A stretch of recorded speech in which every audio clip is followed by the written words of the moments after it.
হচ্ছেন সহকর্মী মনিরুজ্জামান মনির। বিস্তারিত জানতে চলে যাচ্ছি তার কাছে। মনির, প্রধান উপদেষ্টা কখন নাগাদ পৌঁছবেন? আমরা বলছিলাম যে ইতালির যে স্থানীয় সময় 2:15টায় তার পৌঁছানোর কথা রয়েছে, সেটি জানাবেন এবং একই সঙ্গে জানাবেন আগামীকাল শেষকৃত্য কয়টা নাগাদ শুরু হবে এবং এতে কোন কোন দেশ থেকে রাষ্ট্রপ্রধানরা যোগ দিয়েছেন।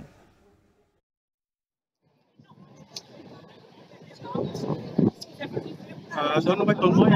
আপনারা দেখতে পাচ্ছেন এই মুহূর্তে ভ্যাটিকান সিটি সেন্ট পিটার্স স্কোয়ারে আমি এখানে আছি, যেখানে সারা বিশ্ব থেকে লাখ লাখ মানুষ এই পোপ ফ্রান্সিসকে দেখার জন্য এখানে আসছে এবং আজকে সন্ধ্যা 7টা পর্যন্ত তারা এখানে এই দেখার সুযোগ পাবে।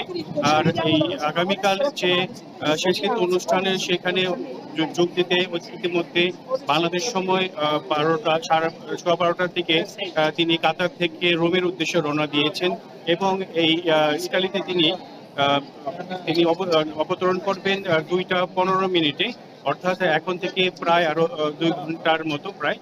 তো এর মধ্যে তিনি এখানে আসবেন এবং আজকে তার কর্মসূচি বলতে আমার সাংবাদিকদের সাথে একটি মত বিনিময় হওয়ার কথা রয়েছে এবং আরো কোনো কিছু হওয়ার যে বিষয়গুলো ছিল সেগুলো আমাদেরকে জানানো হবে, তিনি গতবার থেকে আমাদেরকে জানিয়েছে।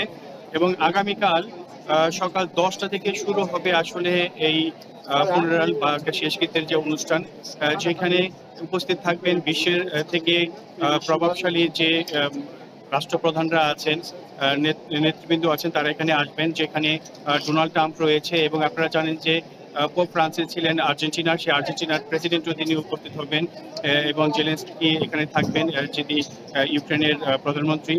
এছাড়াও বিশ্ব থেকে অনেক নামি দামি যে নেতারা আছেন তারাও এখানে উপস্থিত থাকবেন এবং দেশের এবং সরকারের প্রধানরা এখানে উপস্থিত থাকার কথা রয়েছে। এবং আগামীকাল সকাল 10টায় এই ভ্যাটিকানের সেন্ট পিটার্স স্কোয়ার থেকে তার মরদেহকে নিয়ে যাওয়া হবে আপনার 7 পাহাড়ের শহর এই রোমের একটি পাহাড়, যেটা স্কুলিনিও বলে, সেই স্কুলিনিও একটি গির্জা, সেই গির্জায় তাকে সমাধি করা হবে, যেটিকে বলা হয় সান্তা মারিয়া মাচোরে, অর্থাৎ রোমের মধ্যে সবচেয়ে বড় যে গির্জাটি, সেখানে তাকে এখানে সমাধি করা হবে।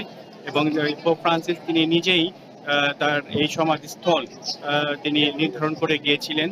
এবং আপনারা আরেকটি বিষয় জানেন যে প্রায় 100 বছরেরও বেশি সময় ধরে এই ভ্যাটিকান সিটির বাইরে পোপ ফ্রান্সিসকে সমাধির একটি ব্যবস্থা করা হচ্ছে এবং আগামীকাল এই অনুষ্ঠানে যোগ দেবেন ডক্টর মোহাম্মদ ইউনূস সহ বিশ্ব নেতারা। এই ছিল সর্বশেষ ভ্যাটিকান সিটি থেকে তন্ময়। পোপ ফ্রান্সিসের মরদেহ সর্বস্তরের মানুষের শ্রদ্ধা ও তার শেষকৃত্যে নানা আয়োজন নিয়ে বিস্তারিত জানাতে